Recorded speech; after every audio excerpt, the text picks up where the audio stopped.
Tuesdays, 9 p.m. on TV 33. Join me, Barry Ross, on Mixing It Up.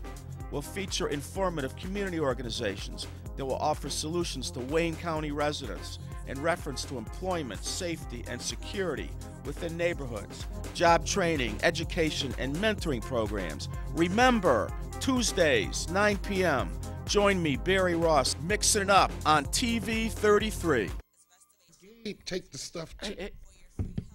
Good evening. Excuse the background sounds. Welcome to another segment of Mixing It Up. My name's Barry Ross, and I'd love to welcome you to the show this evening. We come to you live. We broadcast to you live. Most shows don't today on TV 33. WHPR is the station, TV 33. Comcast 20. We also simulcast with Comcast 20. And anywhere you are on this planet, you can catch us on the World Wide Web, TV33WHPR.com. Tonight, I want you to call me because I'm going to start some stuff here tonight. I'm promising you I'm going to dispel some myths tonight about my close friend, Minister Shabazz. So you're going to want to call. The numbers are going across the screen. They're all 313-868-0342, 0351, and 4336. Minister Shabazz has been closer to me than my own brother these last couple of years, and we bare our souls to one another. And for a man like him to trust someone that looks like me with his feelings is more than an honor. He trusts me, and I trust him. And I'm going to tell you some things that I know that I've learned as a man, as a human being, not just a white man. And I'm going to talk about this. He's going to be on in a few minutes. I want to talk about how loyal, how courageous, and his honorable history. You can't debate history. You can't debate facts. You know, a lot of people give their opinion based only on an opinion rather than doing research and talking about the facts. And Malik Shabazz, his life, what he stands for, you can't debate it. I also have tonight Rosemary Wilson. I caught her last weekend singing Nina Simone, one of my favorite artists. She is an actor. She is a songstress. She writes poems, and I can't wait to have her on here tonight. She's also in plays around town all the time, and she's going to be performing at the African Museum pretty soon, and she's going to tell us about it. And tonight, I'm dedicating the last 20 minutes or so of my show to Eddie Connor. He's an author. He is an educator. He has written several books on what he believes can make the difference in young men's lives in the city. And this is a man that literally gets out and works with children and has mentoring classes all over town, and I mean honorable mentoring classes. He's not getting paid with contracts and not following through. Eddie Connor will be on about 10 after 10. I want to talk to you one more time about my friend. I'm going to continue to make this announcement. Leanne Katzman has a liver that's failing. She probably won't make it. God help us, I hope she does. But she probably won't make it waiting for a new liver. But there's hope because Henry Ford Hospital's come up with a procedure where they can take a portion, a slice of your liver, and the downtime is minimal. And it regenerates in the recipient. You hear me? You give someone a piece of your liver, and I know this is easier said than done, and it can regenerate inside the person that's getting it. Leanne has worked with AIDS patients, HIV, recovering drug addicts, so she's just not an ordinary person. She is a giver. For 35 years, she has given back to the city of Detroit, to the downtrodden, to the people on drugs, the people with infectious diseases. We want to see her live. We want to see her around. You can call 313-916-1826. You're going to ask for NEME, N-E-M-M-E, Beltrain at Henry Ford Hospital. I'm going to repeat these numbers, 313-916-1826. And finally, my young friend, Minister Shabazz, and I, and Robert Robinson, started the Ivory Ivy Emergency Fund for families that have lost loved ones to tragedy, whether it be a fire or a murder. It needs support. We need monies to help these families bury their children. People are dying faster than we can have new children coming onto this earth. Every minute someone's dying in this city, and it's a sad state of affairs, and the families cannot afford funerals. I want you to call us. We can tell you how to donate. Minister Shabazz, 313-646-3375. You can call me, 355-2807. We also, it's going to be getting warmer in a minute, Minister Shabazz and I and Gabe Kenyatta, we're getting back on the case. We're going to get back on boarding up these houses. These houses don't get boarded up by themselves. We need volunteers, and we need materials. Again, you can contact us, 313-646-3375. I'm not going to waste any more time. Not to say that I have, but I want to get right into Minister Shabazz. Thank you very much for coming. Thank you, Barry. How are you? I'm blessed. Thank you for having me, and good evening to your audience. How are you feeling? Well, you know, I'm blessed, brother. You know, recently was on my way to a meeting, Unified Detroit Coalition meeting, and I'm being funny. I'm not the biggest guy in the city, but the biggest guy in the city slips and falls on the smallest piece of ice. And I ended up unconscious. Unconscious. Unconscious. My God. Laid out, they tell me. Sister Keela, Sister Dalila got me up off the ground. Was very hard than being two women, because Two little women. two little women. I have yardage and tonnage, both. You know, got me cleaned up because I had mud on my body. And then Brother Gabriel and Deacon Bruce came and got me together and got me to the hospital. So today is the first day that I've been out the house. Wow. I've not been out the house. I've been under doctor orders. Really, I shouldn't be out now, but I am. And I praise God for it, and I praise God for life, because I could have split my head open. But it's one of those things that reminds you, Barry, of how precious and how sacred and how valuable life is in each and every second. And I thank God for it. Thank God. You know, I was very concerned. I know you know this, the audience. This man is everything to me.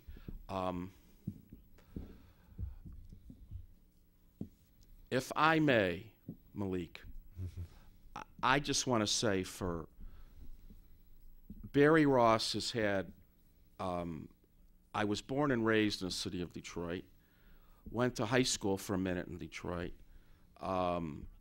did everything in Detroit up until I was 17, and my heart is really more Detroit, even when I started with activism.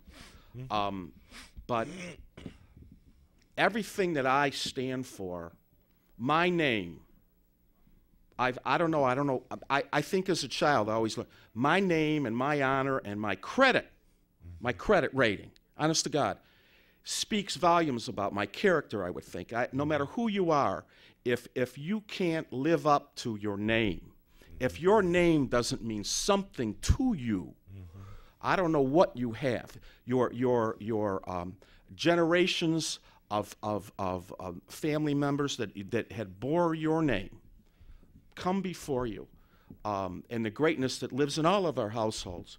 I stake all that on what I believe in you. So anybody, tonight Malik is here because I want to talk about some myths, MYTHS, if I wasn't clear, about this man and about what you stand for, if I may, based on everything I have and everything I believe in me, in my heart. I stake my reputation on what we're going to talk about and what I say and what I believe in you to be true. With that said, I have an interesting question.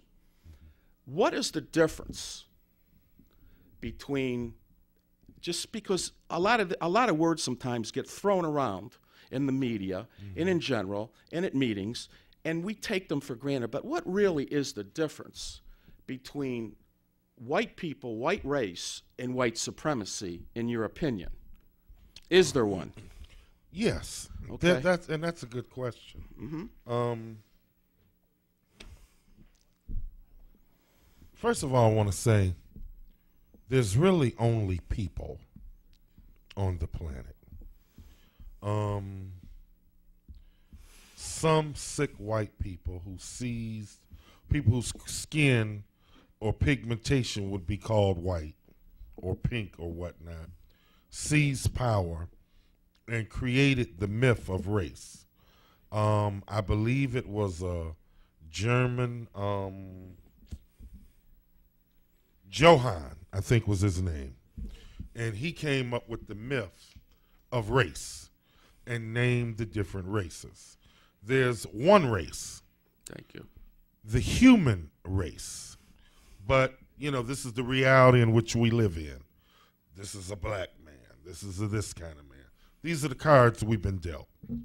The difference in white people and white supremacy.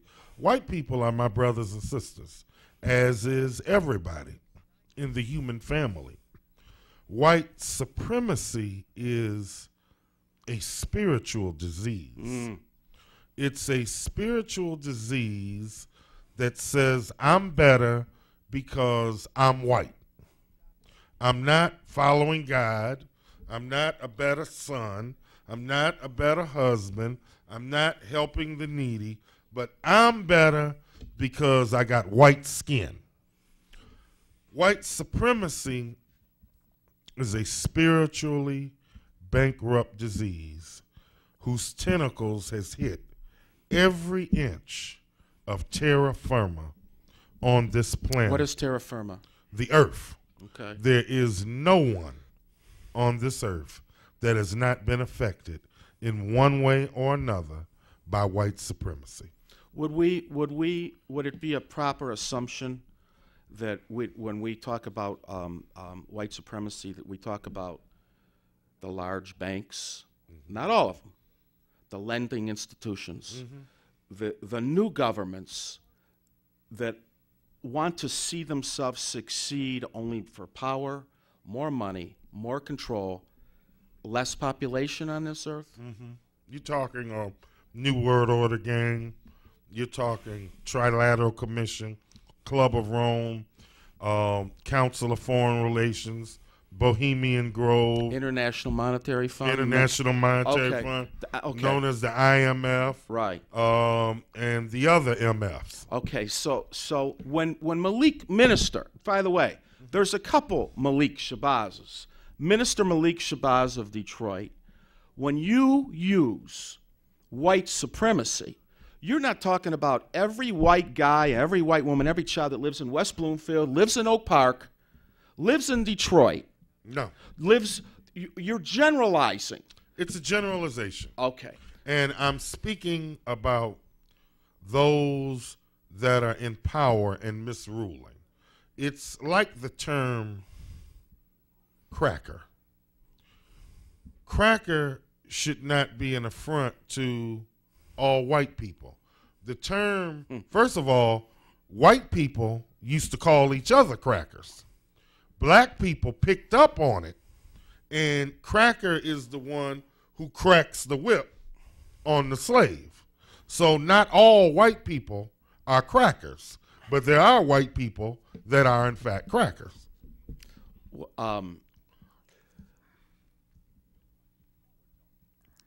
When you would speak of white supremacy and the people that listen that don't take it into account that you're not talking about every solitary white person, there's a problem with them.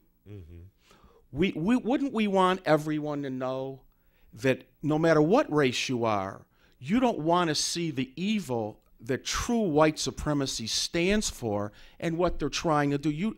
That's who you're referring to. You're talking about the power-crazed people that 60 trillion is still not enough. Those who suffer greed and avarice, those who decide how much your dollar bill is going to be worth or not worth, those who decide, well, are we going to have good economic times for the people, or are we going to go into a recession? These people make these decisions. They run the media. They are the thought police. They tell us what is sexually appealing.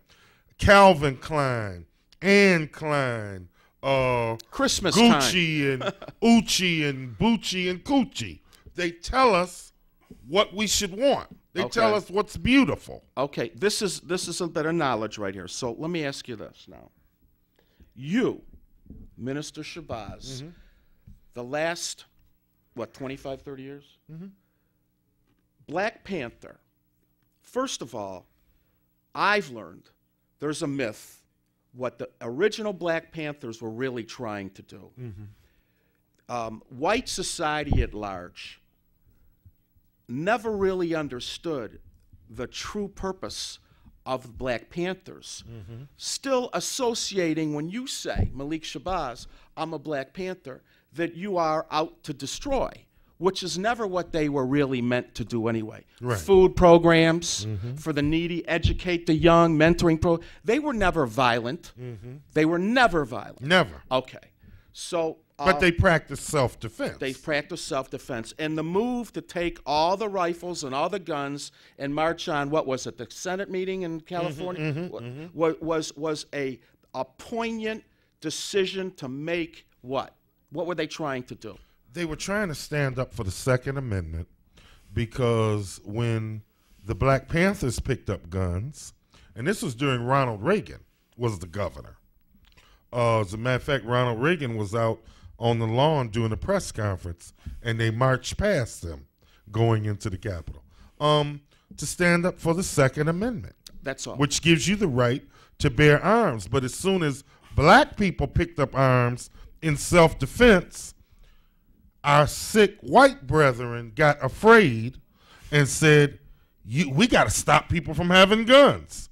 In California at that time, you could have a rifle and walk up and down the street. Nobody would say nothing. But when black people got tired of the police, who then and now beat black people with no reason, plant drugs on people, blacks and Latinos and poor white people suffer from this consistently across this country.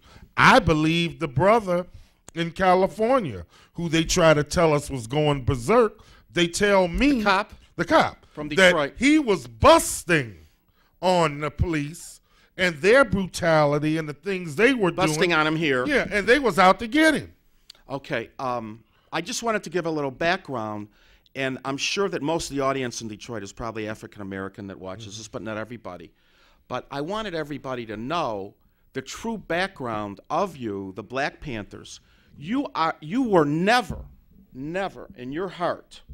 I know you had some radical periods, but you never were out to go out to white people's homes, hurt them, destroy them, burn them up, take what they had. Your love, your interest is the oppression, the suppression of the African American community that needed a lobby, that needed someone to stand up for them. That's all your rights. Your right to work, your right to vote, your rights, not your democratic rights that are still, as in accordance to your show, it's still going on today, just in a much smarter way. Okay, so now, how is a man, Malik Shabazz, 25 years, marched on crack houses, coming out the street with all this bravado, sticking up for all the brothers and sisters in the city. Black, black, black, pro-black man. This man, I didn't know I was white until I met Malik. So I know how black he is. Malik suffers more for the black race than the black race themselves. We cannot give hope to those that don't want to save themselves, but he tries. Malik tries. So now, with your heart, how could you possibly be supporting a white candidate for mayor? What's wrong with you, Malik? What have you turned? Have all these years made you crazy, Malik? Has it got to you? I mean, for all those naysayers out there, if they're watching this show, for all those that have been jealous of Malik, and we know jealousy, he wouldn't admit it, but I know it, jealousy, resentment, because you don't want to see anybody on top. Malik, what's wrong with you, man? How are you supporting a white guy? Or is he the right guy? Well, you know, Barry, none of us are getting any younger. We all grow, and hopefully we get wiser. I've had several teachers. I've been so blessed. I probably had the best teachers any one man could have. But the jury is out as to what kind of student I am. But Tatum Eason would always say, don't just grow wide, grow deep. In the last two national elections, we asked people to vote for the best candidate. We, the people, we black folks were saying, y'all vote for the best candidate. The best candidate. Doesn't matter the color. And in 2008, they voted for the best candidate. And in 2012, they voted for the best candidate. And that happens to be Barack Hussein Obama. And now here we are in Detroit. I have never seen our city in the dilapidated condition that it's in. Crime has gone off the chain. It's off the chain and popping, baby. I mean, women are being kidnapped every day. Women are being raped. Women are being murdered. Women are being thrown in the trunks of cars, shot 8 times, setting the car on fire. We're raping 90-year-old women like it's going out of style. The abnormal has become normal. And I'm watching this go on. Every day. The fire people are upset. They're not equipped. They come to your house, but they don't have the equipment. Firemen are crying because they can't save your life. And I mean, I can go on and on and on. EMS, right. Police. You know, they've closed down the precincts. Okay. So now you can't go to the police about a crime, and they can't come to you. And I'm looking at everything happening to the city. Giveaway, giveaway, giveaway. I'm looking at Lansing. I'm looking at a right-wing governor who lied. He said I'm a moderate. He said I'm a nerd. But he turned out to be a jerk, and he turned out to be extreme right-wing. I'm looking at all this, and we're losing. And I've historically always voted for the best black, the best African American. And I'm not ashamed of that. Considering this country's history, I have nothing to be ashamed about. Why now, though? Why now are you changing your perspective? Why now? It's reached the point, man, it doesn't matter the color. Your heart, Malik Shabazz, it doesn't matter? What matters right now is saving Detroit. Okay. And we need the best candidate. It's not about, for me, and I got my detractors out there about Duggan and other things, and some people are just going to detract no matter what, and that's okay. It's not about a white mayor. It's about the right mayor. I'm not supporting Mike Duggan for mayor because he's white. I'm supporting him because of his history and his track record. His track record of being the director of SMART and turning that bus system around. His track record as deputy Wayne County executive. His track record as Wayne County prosecutor. His track record of turning around the Detroit Medical Center, which when he came into office at the DMC, the board of directors gave him a blueprint sitting on his desk to start closing down the Detroit hospitals. We're going to start with Sinai, and we're going to go with the others, because you can't make money in Detroit. And he said, no, we can't. The needy, the poor, the people. Give me time. Give me a year. And Mike Duggan went about saving the DMC. And now the DMC is the #1 employer in the city of Detroit and has hired over 5,000 more people since he came on. So I look at him having, and he's also a lawyer, I look at him having the legal expertise. I look at him having the government expertise. Leadership, the crime-fighting expertise, and the business expertise. And so I feel he's the best person at this time, not forever, but at this time, to lead our city and to get us out of this mess. And, you know, people can hate, they can call in, they can Facebook, they can do what they got to do. I got to do what I got to do, and that's the right Not thing. to interrupt you, but I outside of myself, really, and I honestly have to say, my brother, there's very few people, and I'm adding you to this list, that are more principled, because I will die for what I believe. And I believe, here you are, here's Malik Shabazz, and if you don't know this man, he is the most principled man we have, I really believe, that's a community leader. Here's your principles. Here's the candidates. Did you have to say, my God, my whole life I fight for my black brothers and sisters. I want to vote for this white guy. What are they going to say? How can I do this? Everything I stood for has been black, black, black, my principles. How am I going to do this? Did you wrestle with this? Did you have to wrestle with this decision? I mean, that's not an easy decision. I've wrestled with it. I've wrestled with members. Members have thought that New Marcus Garvey. New Marcus Garvey members have thought I'm crazy. Supporters have thought I'm crazy. And, you know, people call in the different shows on this station and say very horrible things, and all over Facebook and whatnot. But, you know, you take a stand on what you think is right.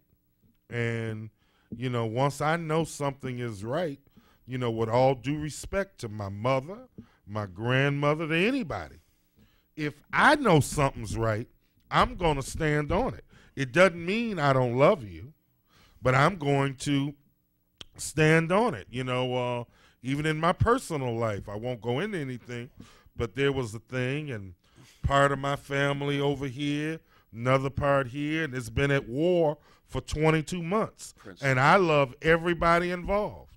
Everybody involved. They're my family. I am them and they're me. But I'm not going to help put an innocent man behind bars for nobody. I'm not going to do it for you. I'm not going to do it for my mama. I'm not going to do it for my grandmama. I'm not going to do it for my daughter. I'm not going to do that to tarry favor with anybody. And that's just the bottom line. So people need to really, truly understand that you feel in your heart this was not an easy decision, that for you to endorse Mike Duggan was one of the toughest decisions you've had. If Malik Shabazz is endorsing this man, you better believe you better vote for Mike Duggan. We're going to take a call. Good evening. You're on the air. How are you? I'm pretty good, brethren. You know, when the white folks back in the 18th century was fighting the Indians, the white folks couldn't be trusted. The Indians call them fork tongues. You know what fork tongues are, don't you? They say one thing and then do another. Still say one thing, then do another. Say one thing, then do another. You have a piece. You have the straight metal fork, and then there's an opening there. The straight metal fork, then there's an opening there. You know, they make promises, they don't keep it. They make promises, they don't keep it. You know, can you elaborate on that? I don't trust none of them. So your question is to Minister Shabazz, how can you trust them? How can you trust them? Well, we're not talking about trusting all white people. Clearly, and I've made my position clear, and as I'm growing and evolving and changing, the position of white people in general has been clear, that they've been, as a group of people, the most evil son of a guns on the planet. Wherever white folks went, people were already living in kind of paradise, and white folks practiced genocide and slavery. I know that. I teach history. However, there have always been some, emphasis on some, white folks that said, this is wrong. This is an outrage. This needs to stop. There were some white folks helping us with the Underground Railroad. If there weren't some white folks helping us to escape to freedom or whatnot, a lot of us wouldn't be here today. So what I'm saying is there have always been some good white people. And so I'm speaking on politicians. Brother, I'm looking at it like this. If you're asking me, do I still hold to the fact that as a group, they are, and I'm saying it with my brother right next to me, as a group that they are some evil you-know-whats? Yes. But I'm also saying within that group, there are some decent human beings one of them that want to make a change. And what I'm saying is we ask the country, don't look at Barack's color. If that was all it was about, he never would have got in. Ever, ever, ever. But we asked them to look at the content of his character and his intelligence and his ideas. The country did that twice. Thank you, praise the Lord. I'm not going to hold Mike Duggan's color against him when I think he's the best candidate. And when he becomes mayor, I plan on holding him accountable. Thank you. Thank you. Thank you for your call. Okay. Good evening. How are you? Hello?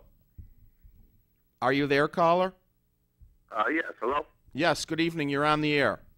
Hey, Hotep to you and my main man Malik. Hotep to you, too. Hotep. Yeah, Malik. I was wondering who else was running besides Mike Duggan.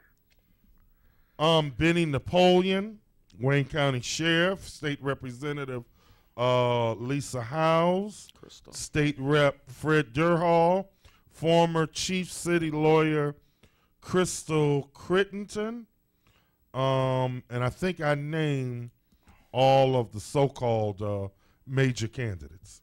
Okay, well, Benny Napoleon, he got a pretty good track record, don't he? Benny Napoleon, listen, my supporting Mike Duggan is nothing against any of the other candidates. I know Fred Durhall. I know Crystal Crittenton. I know Lisa Howes. I know Benny Napoleon. I have worked with each and every one of them, and I have nothing negative to say about any of them. But I made my decision based off what I think Detroit needs right here and right now, and I feel he's more qualified than any of the others. Okay, so my spirit is telling me that you kind of going on him because he can get you to maybe get us some jobs and get some money up in here. Am I correct? That Mike Duggan can get us some jobs and some money? Yes. Definitely we need jobs. Definitely we need some money in Detroit. And definitely we need some economic ownership opportunities. I'm looking for economic ownership opportunities for our community. I'm looking for jobs for our community. I'm looking for some money to be brought into Detroit. I'm looking for not only downtown to be rebuilt, but I'm looking for some love and some care and some concern in the neighborhoods, because that's the real Detroit. The real Detroit is not the Rinsin, not Quicken Loans, not CompuWare. I'm not hating on y'all. The real Detroit is Mac. The real Detroit is Woodward. The real Detroit is Elmhurst. The real Detroit is where you and I live. Thank you, caller. I want to go in a minute, run a little Yes, over. sir. It's so easy to talk to you forever. I just want to say, isn't it true, and I don't want to expound on this long, that Mike Duggan made sure when jobs were coming, and you worked on this, to Vanguard, DMC, that made sure that they were coming to black folks in Detroit. He made sure. A lot of time these promises say jobs are coming, and they go to other areas. We sit, Sister Keela, myself, and some others, we sit on the Community Commitment Advisory Board, where we oversee much of the projects that's going on with the DMC Vanguard and this expansion that they're doing, which is the biggest private investment in the history of Detroit. The DMC has more than honored its commitments to Wayne County and the city of Detroit, as far as Wayne County residents, Detroit residents, as far as black businesses, women businesses, Latino businesses. And Mike Duggan had a lot to do with this as well as you guys. Mike correct? Duggan has been the CEO. Okay, thank Yeah. you. I just want to close out. I want to tell folks, and Brother Knight, I tried calling you all day today. Right. No answering machine. We are going to Brother Knight's apartment building. He was on, whose show was that this morning? With Hassan and Aline. Okay, this morning Brother Knight was there about crack dealing in his building or drugs. Malik and I are coming out. But we need you to call Barry, Brother Knight, if you're out there. 248-417-9696. 248-417-9696. And I'll tell you what we need. Time has just passed. I want to bring on my guests. Well, thank you, Barry. No, it wasn't enough. I'm honored. Thank you. No, I'm honored. You didn't have to do this. I wanted to do it. Malik, you know I love you. Love you too. And we wish you good luck in this 13th district Saturday. Yeah, Saturday the convention is at Joe Louis. Wow. But tomorrow, Meeting is Cobo is the convention. But tomorrow we're meeting 15140 Livernois on UAW Hall at 5 p.m.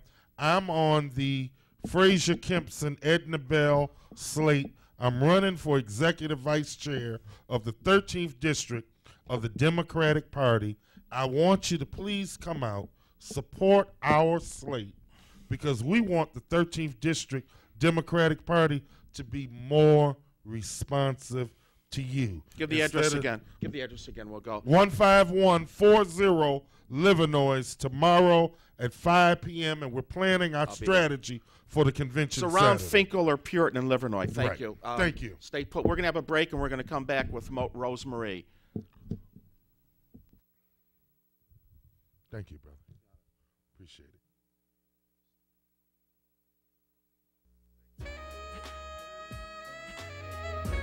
The following program does not reflect the views and opinions of Channel 33, its management, or sponsors.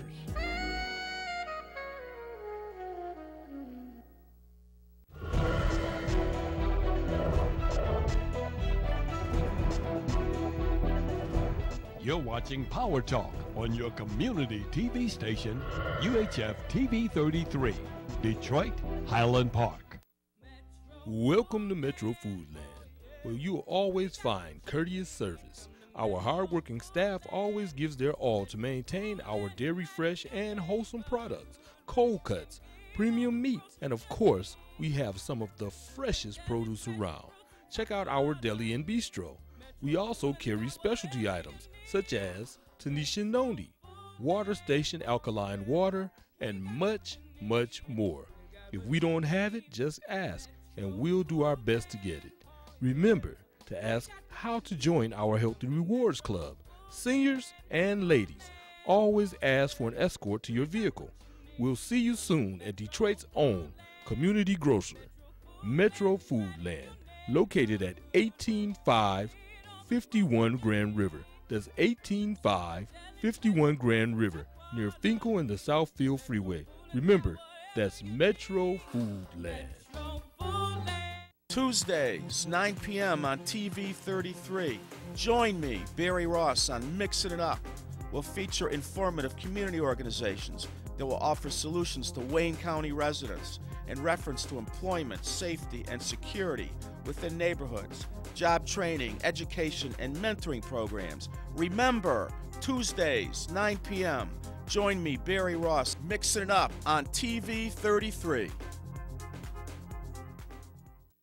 1,000 men's suits. And right now at Sermons, you can buy one and get two free. Not one suit, but two free. Buy one suit, bring two friends. Buy one suit, bring two relatives. Buy one suit, get two free. Bring your pastor, your boss, your teacher. Buy one suit and get two free. Sermons with 90 years of experience, carrying jeans, exotic skin shoes, sets, shirts, leather, sweaters, everything for the well-dressed man. Buy one suit, get two free. Sermons on Randolph in downtown Detroit. We interrupt this program to bring you a special bulletin. Did you know that there are over 100,000 abandoned homes within the city of Detroit? If you are tired of abandoned dangerous houses in your neighborhood, please support the Greater Detroit Restoration Project. Please make all checks and money orders payable to the Greater Detroit Restoration Project. The mailing address, 17301 Livernois, Suite 405, Detroit, Michigan, 48221. All donations will help fund the expense of boarding up abandoned homes within the city of Detroit and Highland Park.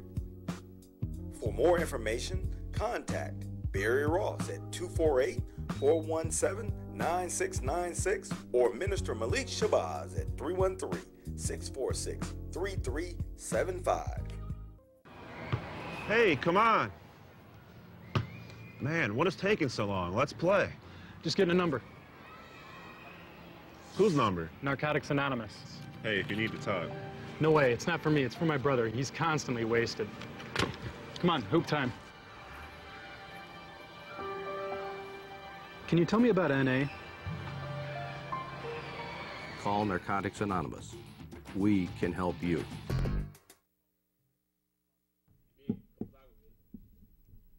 Good evening. Welcome back. I got stumped, and that's rare for me. What a segment with my friend Malik Shabazz.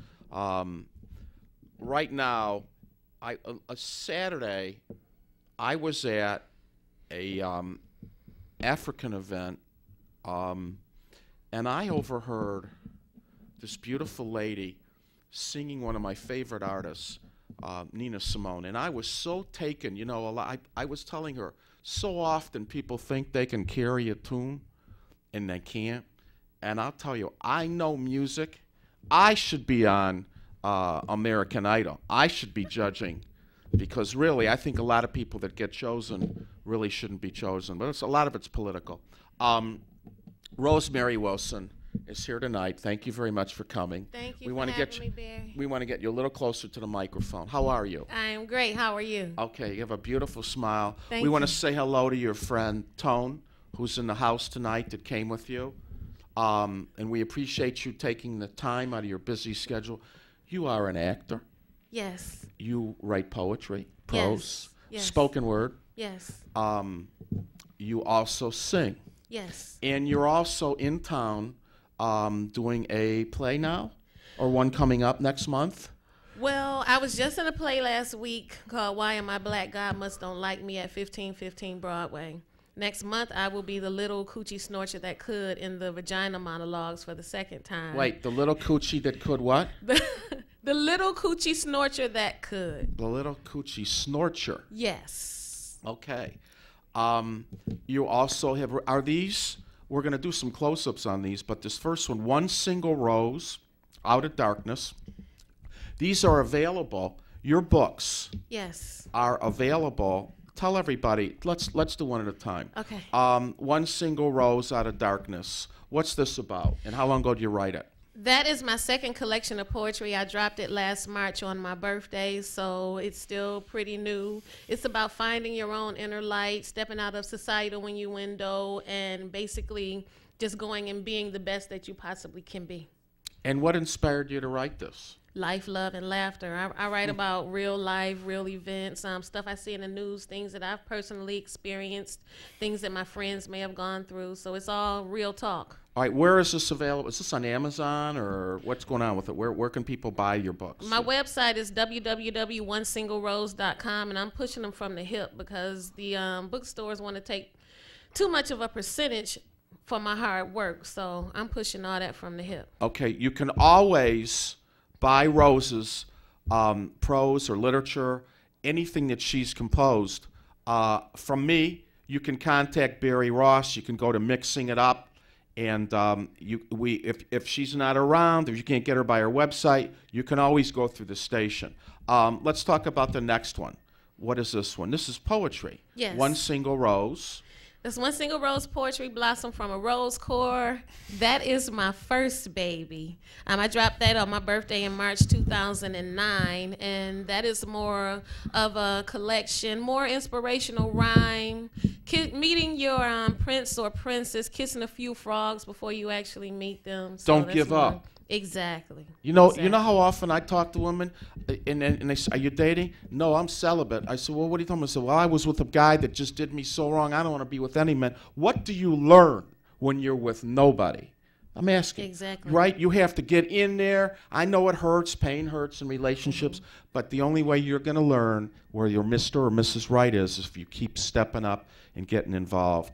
And don't pray for a man to come to your house, because you got to get out of the house and go after him. Yeah, you just can't give yourself to anyone. Not everyone is worthy of your goods, and oftentimes we just give ourselves to anyone who shows an interest or who buys us an ice cream or dinner. And oh my God, thank you. Yes, it's not. We aren't for that. We aren't built for that. We have to make better choices and be a little bit more selective about who we involve ourselves with in relationships and friendships and any type of relationship. Sometimes we're so lonely, we settle. And I have heard it more times. I've even said it in my life. I'd rather be with somebody than nobody. What does that mean? Somebody that I can go out with, somebody I can go to the show with. But if you're not enjoying their company and they're not respecting you, you are a nobody. Exactly. What is playing yourself. You're playing yourself cheap. What is this one? That is my first erotic collection entitled Pearl's Place. When I write erotic poetry, I do that under the pseudonym of Pearl. So that Tony, is you all right with this? You sure? Erotic poetry? Okay. And this one here, Snow White. Now this is also, believe it or not, Snow White. Yes. Snow White Freak to the is on. flight. Yeah, Snow White get her freak on in there. That is an erotic bedtime story. Uh-oh. Yes. I'm going to have to read this. Now, we would like to hear, if you don't mind, your beautiful voice. Okay. Singing none other than, what's the name of this song and who was it by originally? For Women by Nina Simone, and I'm doing it especially for you. You're doing it for us. Yes. All right, so we're going to get a little background. Yeah. Right? And here comes Rosemarie Wilson, singer, author, spoken word. This lady got it all going on. We want to get her some business too. I'm working on it. Thank all right. you. Let's hear a little music from Rosemarie Wilson. I love this song. My skin is black. Yes. My skin is black. My arms are long. My hair is woolly, and my back is strong, strong enough to take the pain inflicted again and again. What do they call me? My name is Aunt Sarah. Aunt Sarah. skin is yellow. My hair is long. Between two worlds, I do belong. Yeah. My father was rich and white. He forced my mother late one night. What do they call me? My name's Sophronia. Sophronia.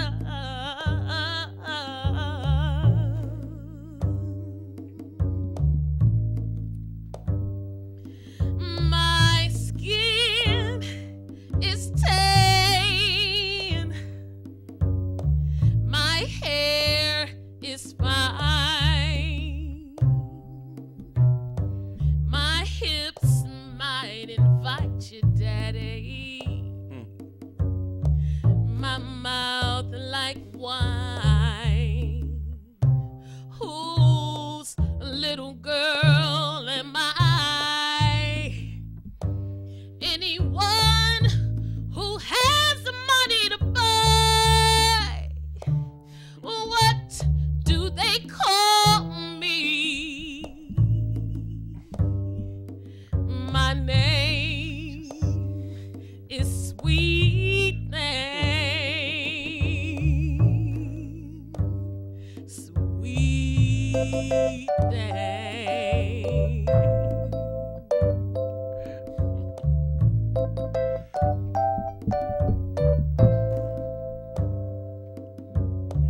My skin is brown. My manner is tough. I'll kill the first mother I see. Hey, my life has been rough. I'm awfully bitter these days because my parents were slaves. What do they call me? Aunt Sarah. What do they call me? Sophronia. What do they call me? Sweet Thing. What do they call me? My name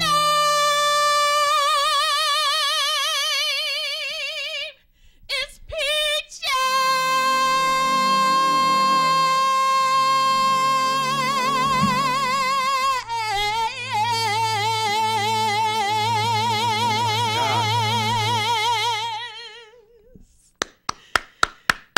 We should have 1,000 people in here applauding stop. you. My God, my God, my God, you are something. Oh, thank you, Barry. Have you ever recorded anything? I am working on my CD right now. I thought I'd have enough time to bring it out by my birthday, which is next month, March 13th. But I'm going to drop maybe 1 or 2 cuts and then finish working on it. With a song so passionate and so deep, what are you trying to record?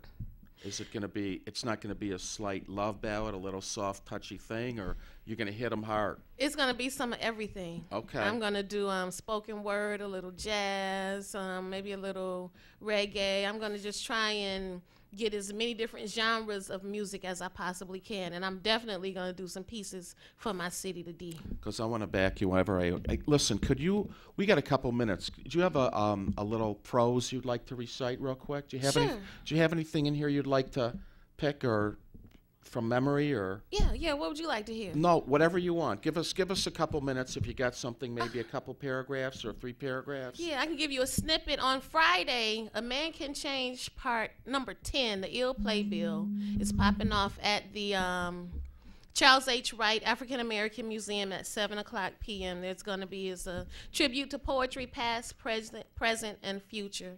So I'll be representing the Spotlight at Manila Bay, which is where I host every first and third Friday of the month. Hold on one second. Okay. Hold on. We got. Good evening. You're on the air. How are you? Hey, how you doing? I'm sorry to call back twice, man, but she was blowing, man. Yes. She was singing. Yes. That's why she's here. Thank Hey, you. man, that's the first one I seen that really was doing it, though. What's her singing name? I am One Single Rose. My website is www.onesinglerose.com. If you Google One Single Rose, everything should come up. I'm there. I'm there. You've got a beautiful voice, and keep up that work. Thank you. Singing for real. Thank you very much. I heard her sing Saturday, and after maybe 3 or 4 lines, I knew I had to go talk to her. Thank you for your call. All right, man. Thanks. All right. All right, let's hear something you have. What's this entitled? This is entitled Detroit Love and War, and I wrote it specifically for Friday, so I'll give you a little snippet. Go ahead. The spirit of Detroit's head bows in shame. Uninviting images broadcast through the idiot box and the tangled web they've weaved, turn enlightened minds all over the globe to mush with fear of the D. Flights canceled, overnight and extended stays delayed. Pictures of crime scenes on dilapidated streets with abandoned houses and vacant lots. Schools closed because kickbacks weren't thrown back. We're being laughed at, but ain't nothing funny. Stop smiling. Still don't nothing move but the money. Emergency managers want to handle our cash. Smash and grab ATM heists. 24-hour lockdown. I can't even front that my city ain't messed up, but I've caught an infectious disease called Detroit Love that I can't shake, nor do I want to get rid of. I'm a D girl. I'm a D girl. Detroit's bottom bitch. Ride not down as I rep for my city. Forget what you heard. Poetically, I dispel prejudicial myths about the 313, and I don't want to give it all away. Come out Friday at 7:00 to the Charles H. Wright African American Museum. A Man Can Change, number 10. A tribute to poetry, past, present, and future. You know, if you burn me a CD of that, I will play it every week on my show. Okay. I will play it every week on my show because they need to hear this. You have one more real quick. We got about 2 minutes. I'm going to take a break and bring on Eddie Connor. Sure. Go ahead. Okay. What's this one called? This piece is called I'm Down To. It's about unconditional I'm Down love. To? Yes, I'm down to. Okay. I'm down to ride with you on back of a bicycle or a shopping cart. Sleep with you under viaducts and cardboard when it rains. Burn beans and cans on the grill. Hold signs at intersections for our next meal. I'll camp with you in the desert counting stars. Orion's belt, the Big Dipper, and Mars. I'll be your bathwater and bathe you. Try to heal whatever ails you. Whip your opponent's rear ends till they're black and I'm blue. I'm here for you for better or for worse. In sickness and in good health, you plus me equals we. So help me, I see God in you, and I believe in us. I'll stand by your side for encouragement. When clouds of doubt shower your thoughts, I'll ease your mind, pushing you forward as a king. Know that you can lean on me if you fall. Together you and I can have it all. My world would be empty without you. I refuse to live in that world. I'm here for you the length of our forever. 100% down for you and whatever. I got to say, Eddie, this segment's going to be hard to give up to you. We have my phone lines. I'm going to take a couple calls. Look at this. Good evening. You're on the air with Rosemarie. How are you? Right. You got a hot, sir, you have a hot minute and we got to go. You have something to say? Let's hear it.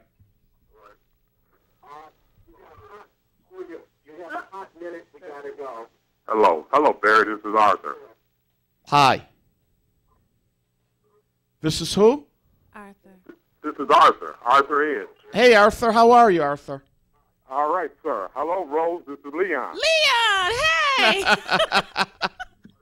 How are you? All right. I'm just telling you, good show, Barry and Rose. Good work. Keep up the good work, baby. Thanks, Doing Art. a great job. Thank you so much for calling in and listening. I got to hear how Leon fits into him. That's my brother's best friend. Okay. All right. Thanks, Art. Good evening. You're on the air. We got 1 minute and we got to go. How are you? You have something to say, caller? All right. Take it easy. Oh, he's on 2 lines. Good evening. Hi. If you have a TV on, if you have television on, you need to cut it down, please. Do you have something to say? Hello? Are you there?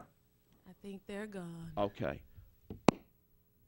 We're going to get out of here. I want to, I used to have, Tawana? Honeycomb? Yes. Yes. She was on my show for about a month and a half, maybe a month. And she brought on other artists. And I miss her. She was great. And so are you. Wow. Thanks. She's on the Ill Play Bill Friday. Oh, okay. Yes. Well, you make sure you tell her you were here, and I send will. my love to her. Absolutely. She was great. Yes.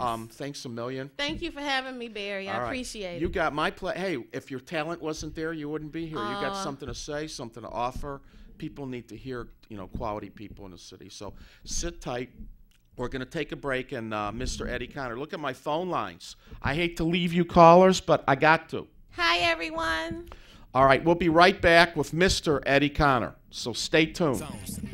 Wow. And right now at Sermons, you can buy one and get 2 free. Not 1 suit, but 2 free. Buy 1 suit, bring 2 friends. Buy 1 suit, bring 2 relatives. Buy 1 suit, get 2 free. Bring your pastor, your boss, your teacher. Buy 1 suit and get 2 free. Sermons with 90 years of experience, carrying jeans, exotic skin shoes, sets, shirts, leathers, sweaters, everything for the well-dressed man. Buy 1 suit, get 2 free. Sermons on Randolph in downtown Detroit. We interrupt this program to bring you a special bulletin. Did you know that there are over 100,000 abandoned homes within the city of Detroit? If you are tired of abandoned dangerous houses in your neighborhood, please support the Greater Detroit Restoration Project.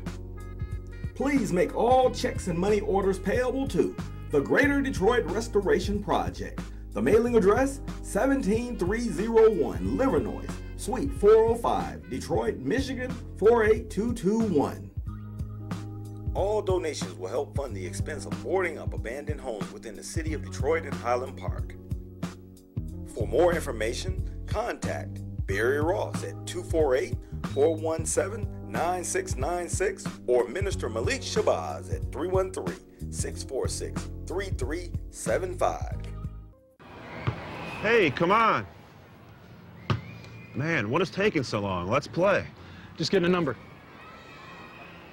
Whose number? Narcotics Anonymous. Hey, if you need to talk. No way, it's not for me, it's for my brother. He's constantly wasted.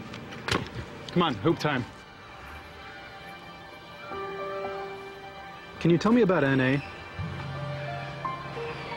Call Narcotics Anonymous. We can help you.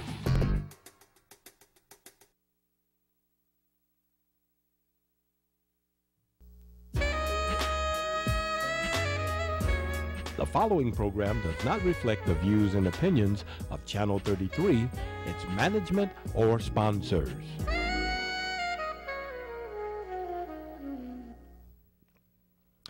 Hey everybody, no, this isn't Barry Ross. This is Eddie Conner, yours truly. And I really appreciate Barry for giving me the opportunity and the platform to speak to you tonight and to empower you and to encourage you to really press beyond your limits and to overcome obstacles. If you saw me last week, I was just on his show sharing about the program as well as some initiatives that I have entitled Boys to Books, as well as just empowering people.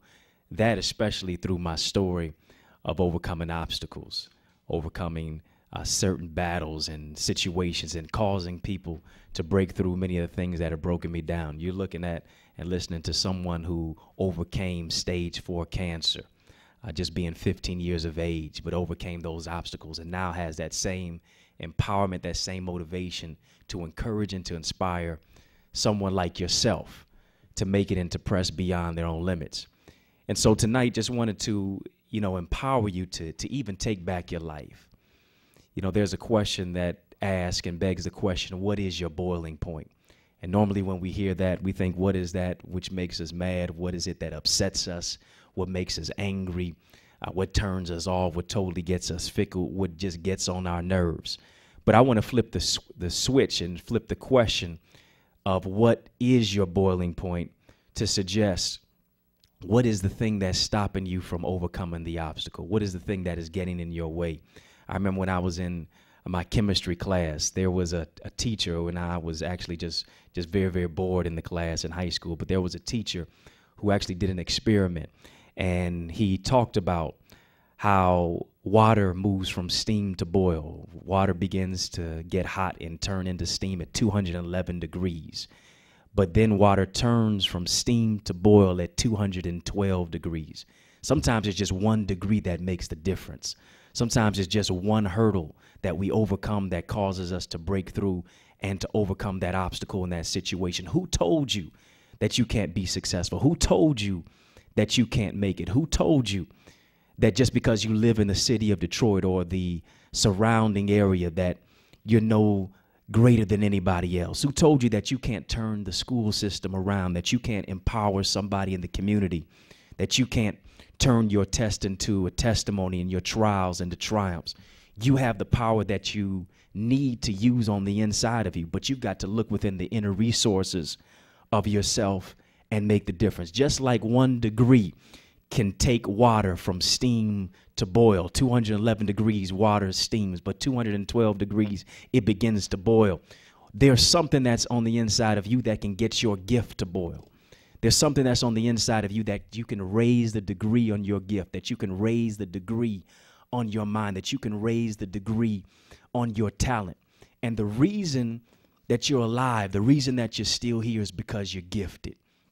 You have something that is on the inside of you that is greater than the obstacle that's on the outside of you. You have something that's great on the inside of you that can sustain you, that can pick you up, that can motivate you, that can encourage your own self, that can empower somebody who's been in the same situation that you've been in. We can look around our communities. We can look at the dilapidation, the deprivation, and the calamity that's in our city. What is it that you have that you can bring to the table? What is it that you have that you can bring to the forefront and to really empower people all across the city of Detroit, whether it's from Macon-Bewick to Baldwin, whether it's from Jefferson, whether it's all the way on 7 Mile, 8 Mile? What can you do? What can you bring to the table that's just not looking at government, it's just not looking at big business, but that's looking on the inside of you and calling out and saying, there's something that I can do, that I can contribute to help and to empower some young man that can turn some young person's life around? What is it that's making you upset to where you can turn that negativity into something that's positive? This is the time that we've got to think positive in the negative situation. In order for me, especially growing up as a young boy, to be black, to be male, to be growing up in Detroit metro area, and to be told that I had cancer at the age of 15, growing up in a single parent divorced household where not even my own biological father was in my life, to have to grapple with that situation, to be told that after experiencing so many chest pains that I was experiencing, could not even breathe, and the doctors did a CT scan of the chest. They found out as they cut me open that my cells were growing so fast that they could see them growing with the naked eye. To have to grapple with that and be told that I had non-Hodgkin's lymphoma, that being cancer, and to ask why, and the doctor telling me don't ask why. And for me to even say, you know what, you my physician, but you ain't my psychologist. Why me? Why now? Sometimes we ask ourselves, how are we in this situation? Why are we dealing with with certain things? Why did our loved one have to be shot and killed? Why did somebody who was in our family now turn their backs on us? Why are we dealing with certain things? We've got to turn the why around and see that there's a way that's out of that situation. There's a way out of depression. There's a way out of calamity. There's a way out of suicide. There's a way out of negativity, even in spite of the why and the questions that we're asking. As I went through cancer, as I went through chemotherapy and radiation for 18 months, I had to say to myself that I'm going to make it out of this situation. There were times of depression. There were times of negativity. There were times when I was just ostracized and forsaken and just totally left for dead. I don't know if you've ever been in a situation where you've been totally left for dead and people have just given up on you. That's the same place where people gave up on me, is where I had to have the faith in God to say that he's never given up on me and that I'm going to make it outside of the situation that I'm facing. So to have to go through cancer and even remix the word cancer and look at the first 3 letters in cancer is can. That's what I had to have. I had to say, I can overcome, I can survive, I can see the can in cancer, and I can make it out of the situation. You've got to do the same thing for yourself. We can't go through life helpless and hopeless. We've got to have that spirit of ingenuity. We've got to have that spirit that I'm going to make it out of this situation. We've got to have that spirit that says, I'm too close to quit. I'm too close to my breakthrough to break down, because everything that I've gone through is a setup for me to get up. Every situation that you're experiencing, every setback is a setup for a comeback. And that's what we have to do. We've got to look within the inner resources of our soul. We've got to inspire some young man in the community who's lost his way, who thinks that the only way out is to do and to take somebody's life out. The only way out is for me to do the wrong thing. We've got to empower somebody to share our struggles, to share our strengths, to share the various things that we've gone through, and to say, you know what, if I can make it out of this situation, even with just the power of my mind. I may not have a whole bunch of money, may not have a whole bunch of friends, may not be balling, may not have a whole bunch of cars and money and clothes, but I do have the sagacity of my mind. I do have my spirit. I do have the empowerment that's on the inside of me. And we've got to be able to use that to streamline and to empower people. We've got to take back our schools. We've got to take back our city. We've got to take back our communities. We've got to take back our churches. We've got to take back the things that have been lost in the resources of our communities. But it never starts unless we take back our mind. We've got to begin to think positive in the negative situation. We've got to begin to set goals in order. We've got to begin to see ourselves as a people that can stand up, people that come from kings and queens, people that come from people who studied the sciences, who studied the arts, who studied the stars. We've got to see ourselves as a powerful people, a resourceful, a rich type of people who come from a place where we can turn the tragedy into a place of triumph. This is the power. This is the time that we've got to say to ourselves, we're taking back our life. What is it that you can do even tomorrow? What is it that you can do even tonight, even today, that you can say, I can make a change even in my community, even if it's just a small contribution, to say I can share the empowerment that I have. I can share the encouragement and the strength that I have. It may not necessarily be your money, but if it's your time, if it's your willingness, if it's your wisdom, if it's your energy, if it's your mentorship, if it's your tutelage, and if it's your guidance, you can share that. This is that time where we can look around our city, and this is the time where we can't just place the onus on city council. We just can't place the onus on the mayor. We just can't place the onus and the responsibility on everybody else. There's a willing cause that we have to make, that we have to contribute. How many other young men will be shot and killed? How many other young women will we allow to sell their bodies to the streets? How many other people will we allow to be just lost and to just be living but dead? The sad tragedy is when we begin to just live our lives, when we just begin to exist and not live. There's an African proverb that suggests the two most important dates in your life are this. It's not just the day that you were born, but it's the day that you realize why you were born. You got to understand that you have purpose, you have possibility, you have promise that's on the inside of you, and you've got to come to an awakening in your mind. You've got to come to an awakening in your spirit. You've got to come to an awakening on the inside of yourself to say, the reason I am alive is because I got purpose. I got something to contribute. It's not too early for you to get started, and it ain't too late for you to be great. You've got something to contribute right now.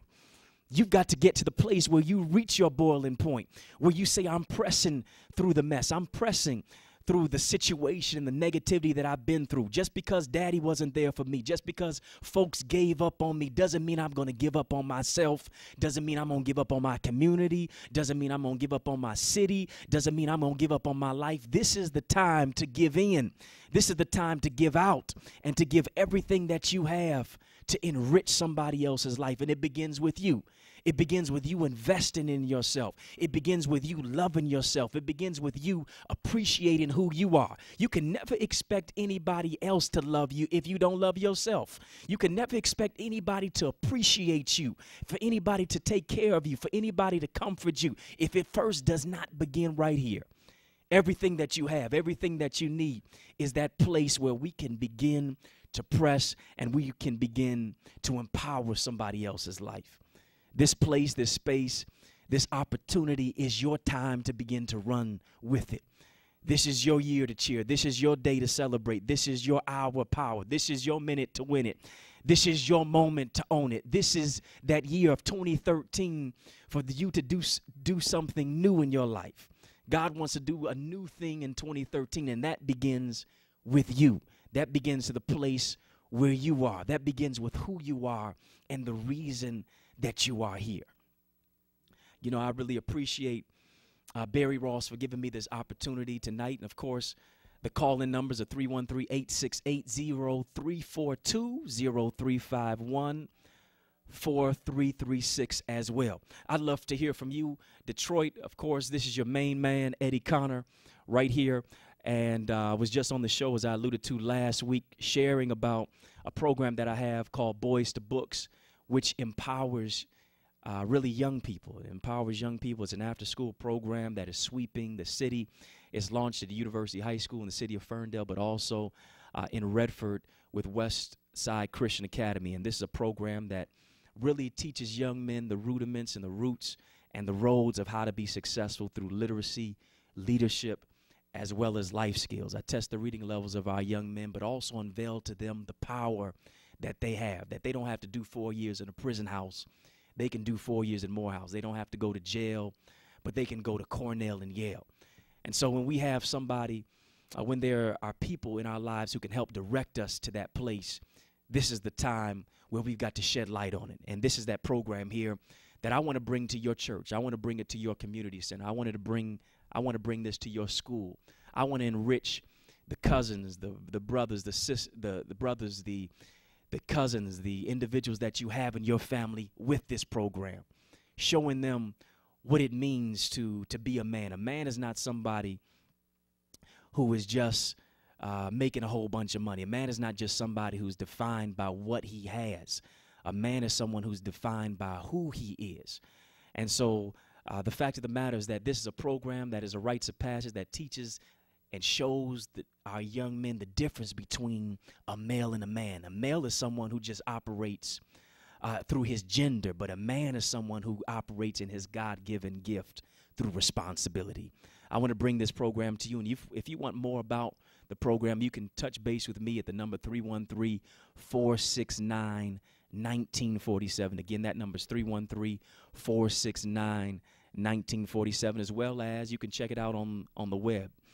You know, the revolution not be televised. It'll be online. I don't want you to miss it. That is eddieconnor.com, EDDIECONNOR.com. And I want to empower your young people with it. This is automatically turning our cities and our communities around. I see we have a caller here, and we'll take that call. Caller, you on the air. Mixing it up. Hey, brother, how you doing this evening? All right, all right. How about you? I'm doing good. I'm doing good. I just was channel surfing, and I tuned into you, tuning out of the news reports that was talking about what's going on downtown with the city council and with the mayor and the financial situation. Just like you were saying, don't be concerned, too much about that as opposed to worrying about dealing with your own situation. And I just have to ask you, brother, who are you? I just heard your testimony that you was just speaking, the energy that you was just speaking out to the people, and you definitely spoke some energy into my life personally with some of the things that I'm looking at, right now and some of the issues that I'm dealing with at the moment. And I just have to tell you, man, you sent some positive energy to me. Appreciate you, brother. Appreciate you. I tell you that. Seriously, what is your name, brother? Eddie Connor.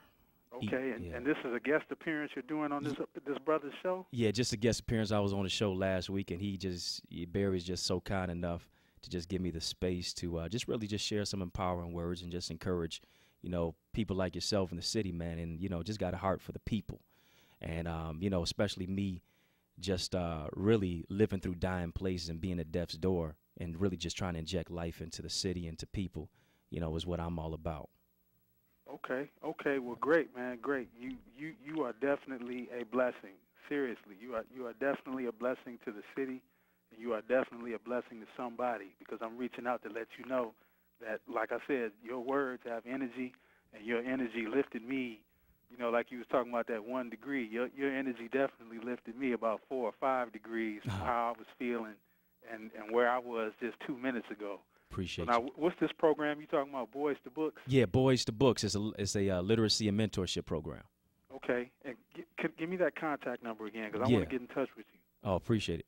313-469-1947.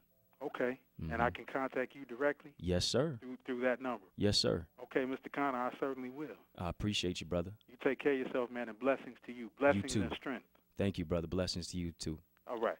All right. We got one more caller here. Hey, caller, you on the air mixing it up. Of course, it's your main man, Eddie Connor, on the Barry Ross Show. Caller, you on the air? Caller, we got some feedback here. Yes. Hi. Hey. This is Sister Adelia, Eddie. I guess I'm starting to get to know you, and that was a very prophetic and enlightening and stellar presentation that you just made today. I appreciate you. I know I'm the sister that was at the leadership workshop, and you were very gentlemanly and appropriate, and you allowed me in to do the talk Yes, with yes. the brothers on business. Yeah, I remember you now. And so you are just constantly just, sparking, making sparks in our town, and you need to keep doing that, because I see your light, and it seems like you're rising. You're rising. And I think it's a blessing. And you're a gentleman, which is, I'm going to just say this, and you may not understand it because I've been on here a little while. It's a refreshing breath of fresh air. Now, a lot of brothers may not quite get what I'm saying, but just your humility and allowing me to come into a male environment and give a presentation being the only woman there, and you were so gracious. You don't understand how intimidating brothers have gotten by black women. And it has gotten kind of toxic, almost.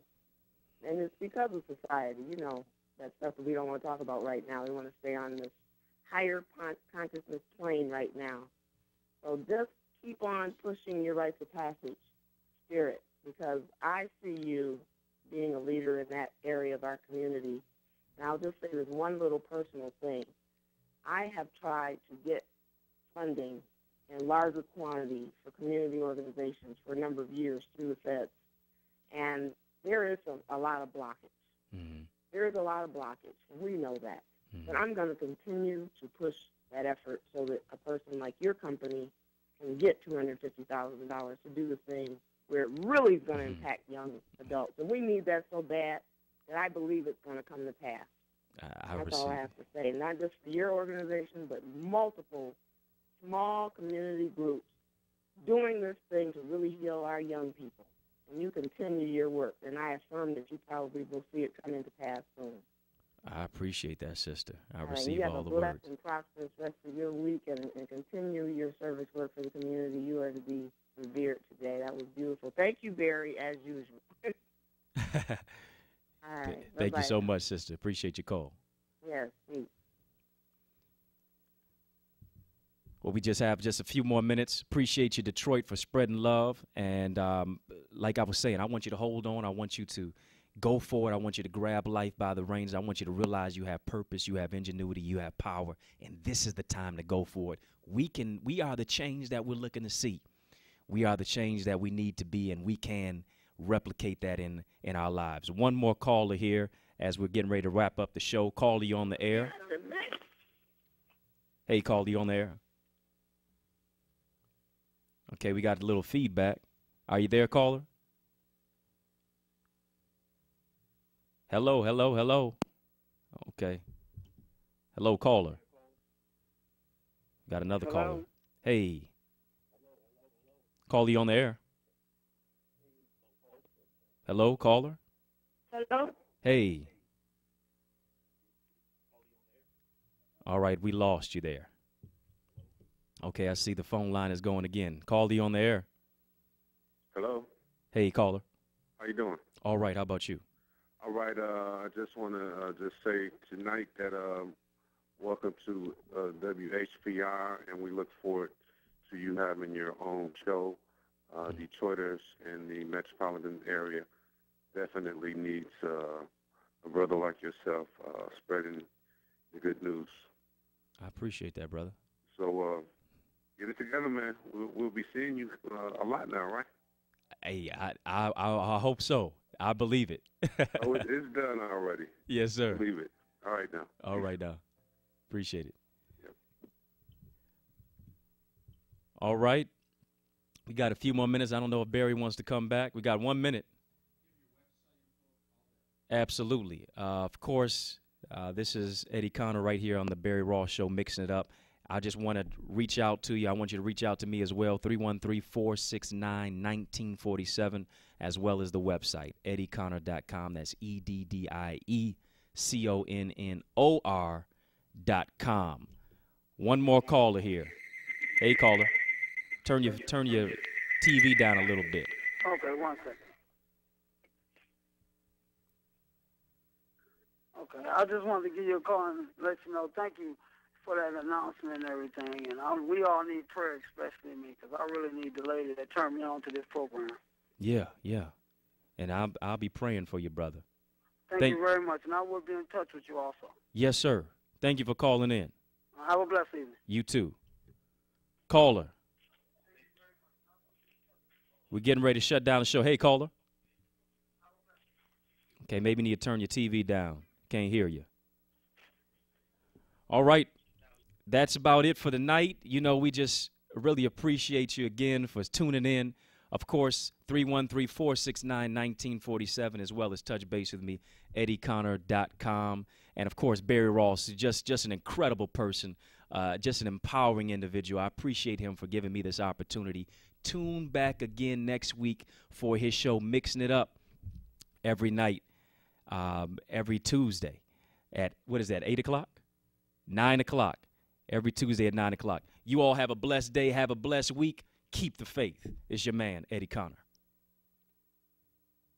Tuesdays, 9 p.m. on TV 33.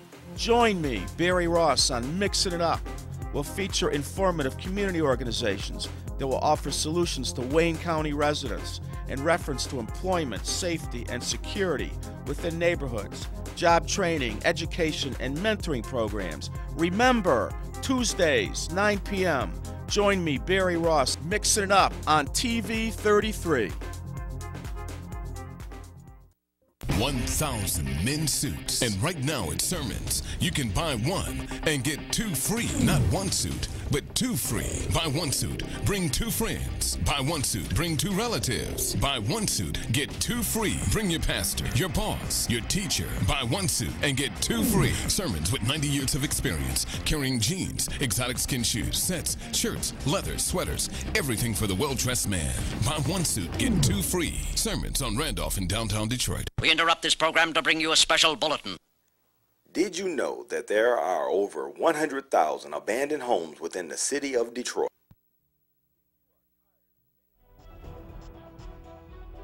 You're watching UHF TV 33, Detroit Highland Park.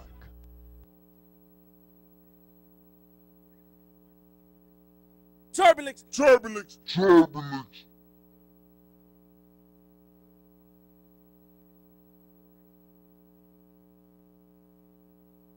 Can you picture this? Custom t-shirts, photography, and printing. T-shirts, memorial, family, church functions, schools, organizations, teams, and more. Photography, family, pets, seniors, models, weddings, printing, flyers, business cards, obituaries, CD, DVD covers, car decals, and much more. Fast turnaround, affordable pricing. We're located at 14221 Greenfield.